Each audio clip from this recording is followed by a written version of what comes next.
तर बाळासाहेब ठाकरे यांना भारतरत्न द्या अशी मागणी खासदार संजय राऊत यांनी केलेली आहे। 2026 मध्ये बाळासाहेब ठाकरेंचं जन्मशताब्दी वर्ष सुरू होत आहे आणि त्याआधी बाळासाहेबांना भारतरत्न पुरस्काराने सन्मानित करा अशी मागणी सुद्धा खासदार राऊतांनी केलेली आहे।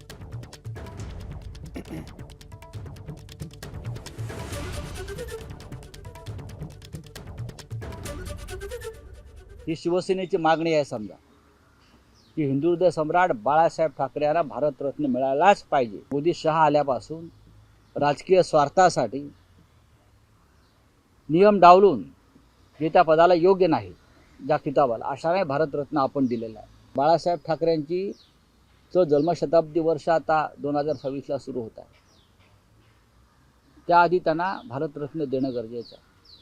शिवसेना प्रमुखाला भारतरत्न देण्याबद्दलचा कोणाचा विरोध असण्याचं काही कारण नाही, परंतु अचानक झोपेतून उठून एखादी घोषणा करणं हे योग्य नाही।